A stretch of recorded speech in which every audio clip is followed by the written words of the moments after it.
You know, sometimes, and especially recently, I've been wondering if you guys haven't been just upvoting Harshit's comments because they're good songs, or just to spite me, you know? Like, it seems so consistent that Harshit's requests get at the top of the list every single time. And eventually, I'm gonna have to let somebody else in the comments have their songs requested and played. And I know that Harshit doesn't care, he's said it before. But also, do you guys, like, legitimately just do this because he's the consistent person at the top and you're just like, oh, that one works? Or do you, like, actually want to see these requests? I know this one's gotta be because there was enough people below it that were like, here's a link to the full version with all phases that I will be using. Here's a great collection of songs to listen to. Please get to these. So I know that this one's popular.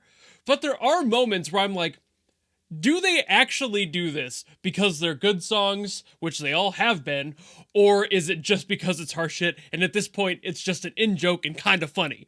But I'm not going to harp on it any longer. This is obviously Lord of Eroded Primal Fire, all phases. I will be listening to every single one of them, so I hope you're all excited to sit here with me for 8.5 minutes as I listen to this and try to break it down and figure out why it's so good and why everyone likes it. So without further ado, let's go.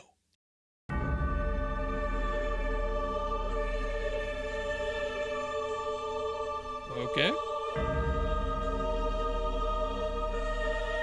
Gotta love the ominous, haunting start to a boss fight.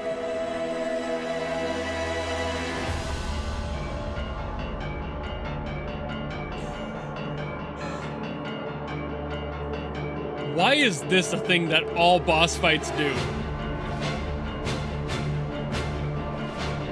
Just kind of diddling around on the lowest part of the piano.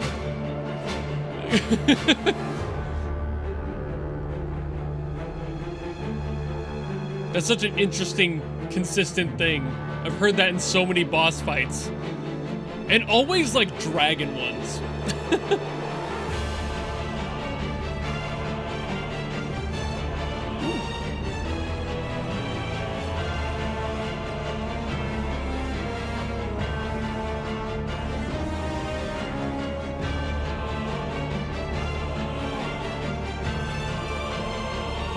It's almost sounding vaguely like Danny Elfman's work.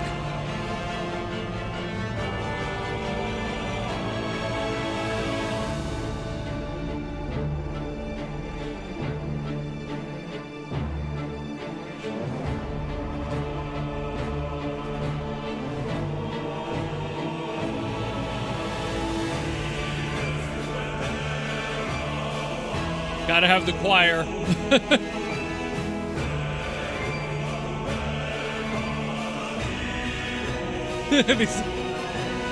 Those, like, slides up to the top. Woo.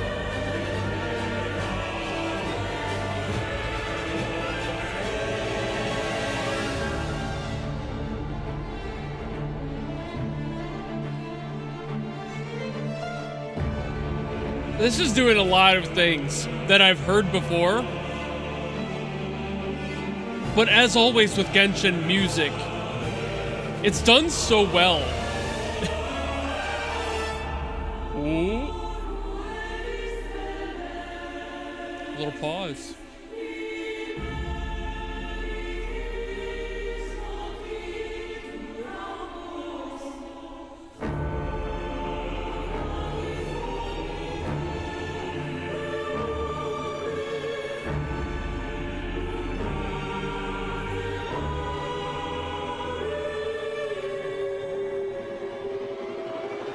Ooh. Ooh. Ooh. Okay, that was different.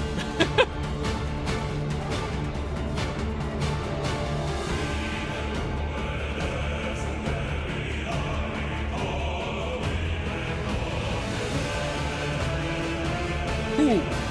Ooh. Ooh. Ooh, that was a different time signature, I think.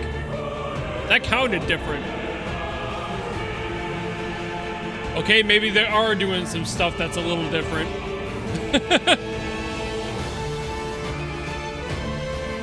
Oh.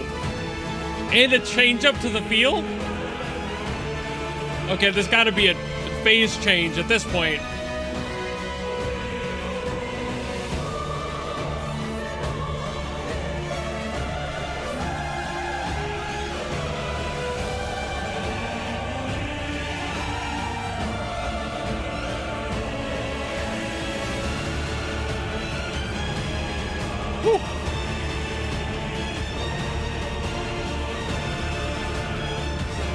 I like that layering of the two different versions here.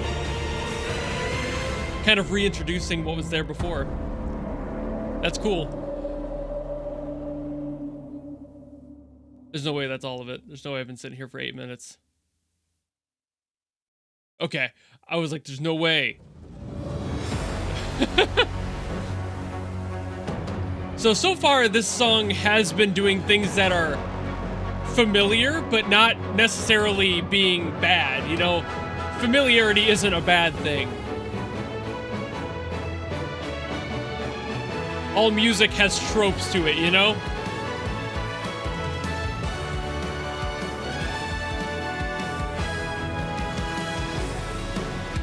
This is more different. Now we're getting more of that, like, you say run energy in here. Feels less like a boss fight now.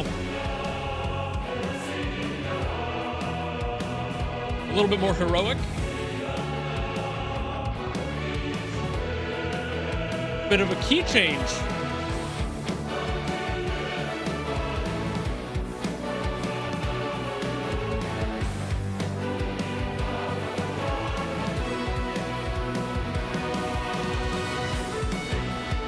Ooh.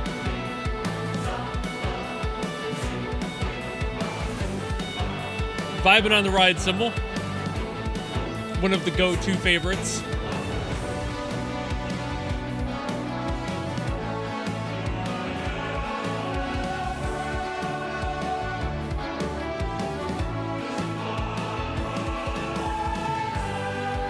That was kind of a fun drum fill there.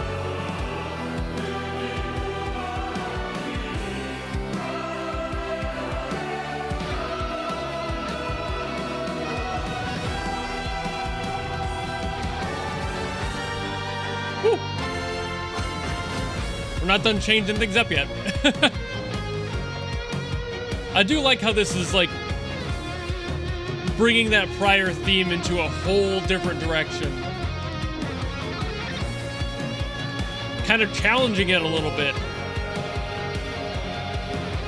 Which I guess kind of is the point of a boss, isn't it? This really does feel like the hero just arrived, you know? Which I assume is what happened.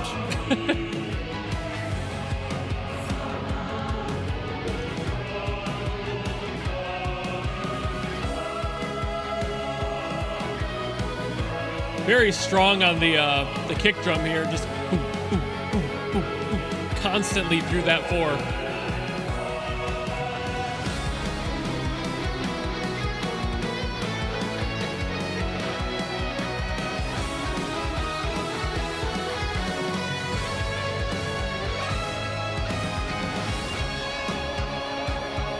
Ooh, nice pump on the kick here too. Do, do, do, do, do, do, joining all that bass.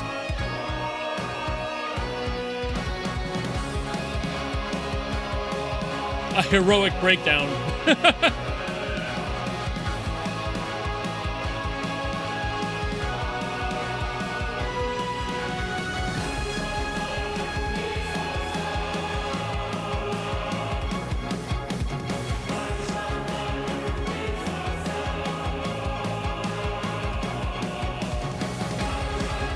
Ooh, double pedal.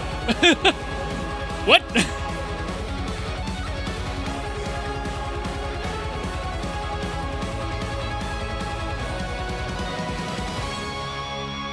All right, this is...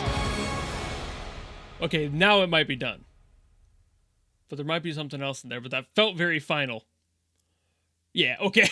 I don't think I've ever heard a song go from Elden Ring to Xenoblade Chronicles quite that well. That was such a good transition. I was kind of worried at the start that it wasn't going to be anything I could actually talk about because, like I said, it was playing it sort of safe. It was doing all the traditional big, scary boss things that I've talked about endlessly on this channel through the times. And while I can reiterate some stuff every video that happens, and there's always a little bit to talk about in every single version of that approach, it does kind of get a little tiring after a while to talk about the exact same things. So I was kind of worried I wouldn't be able to say much, but then having that second phase in there definitely made a change. And by second phase, I don't mean the second phase of the boss fight, I mean that second version, of course. So like there's two different versions, two different approaches to something that are taken from two completely different angles. The first one is, why do I hear boss music? And the second is, that's why I'm not worried about the boss music.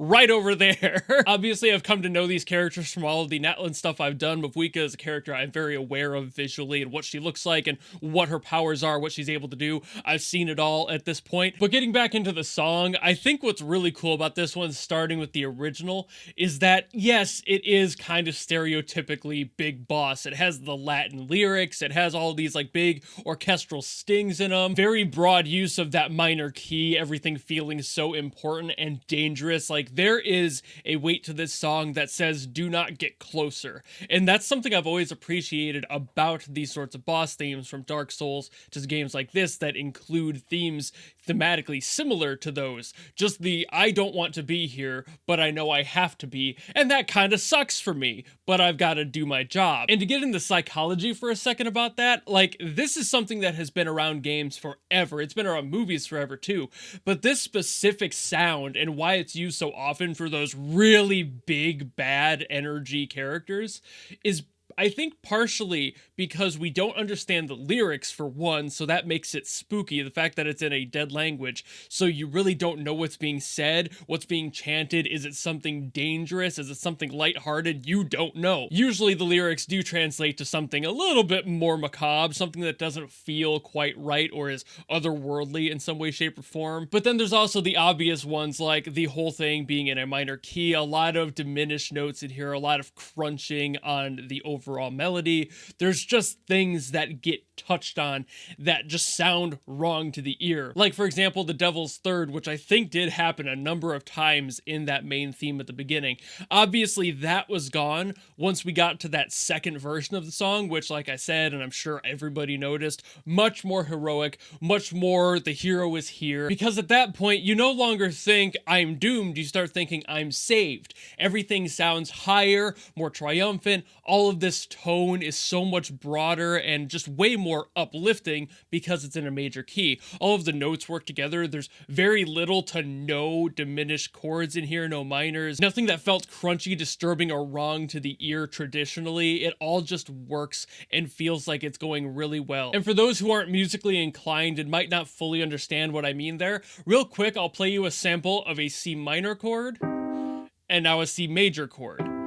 And you can see what I mean just by hearing that. That is the most simplified version of what I mean here, something that sounds a little bit sadder, a little bit more downtrodden than what was played afterwards. That sounded a lot brighter, a lot happier. It's just a psychological thing that we've been trained to expect out of music all across the world. A lot of the Western world especially has rules on what, when, and where, and how to use everything musically that other parts in the world do not follow, and that's just because the world is so vast. You're going to have people with different opinions, but the Western world made a lot of these rules, and a lot of them stuck throughout all the generations of music we've ever had since. A lot of these rules were put in place by the music theorists Guido d'Arezzo and Jean-Philippe Rameau, I believe, and like those two were definitely all over the music theory spectrum when it came down to like preserving it, writing it, making it happen. There were many before them. Pythagoras, for example, if you may notice the name Pythagoras from the Pythagorean theorem,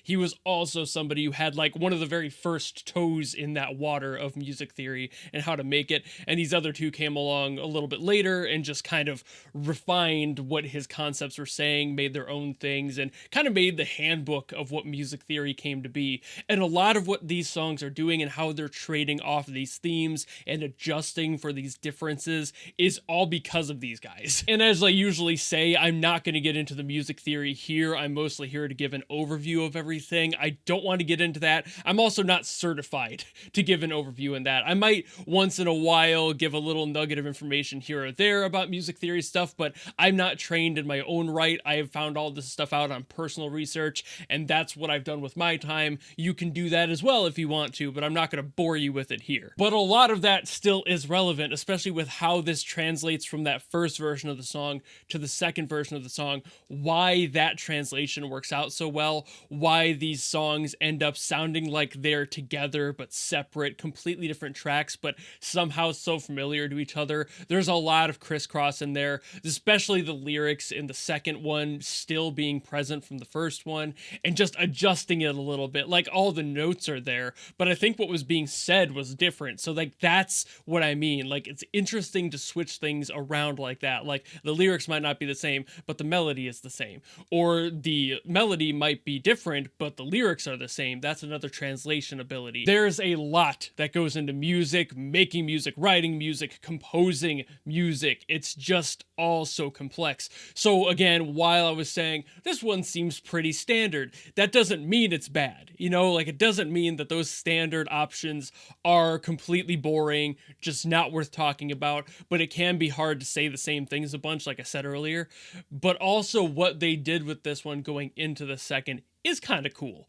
I like how they translated things from that first to the second, completely different key, completely different vibe, but it still felt familiar. And that's one of the best ways to do multi-tiered songs like this, something that has a different version, is translating those like core familiar features with the key being transposed just a little bit to make it sound different, but still the same. The lyric thing being switched between, a little different, but still kind of the same. There's a bunch of that happening in here, a bunch of trading between these two versions, a bunch of sharing their information to link all of it together. That's almost verbatim the definition of a leitmotif, but this handles it in a different way than a leitmotif. It doesn't necessarily play the same exact line of a melody and make you remember that, and that's how it links itself. That's what a leitmotif is. This borrows elements and just takes those into a completely different direction. So it sounds similar, but in no way is it the exact same theme. It just sounds vaguely like it is. So again, I'm probably talking extremely vague here because I do not want to get into the music theory stuff. That is not the goal of what I do here on the channel most often.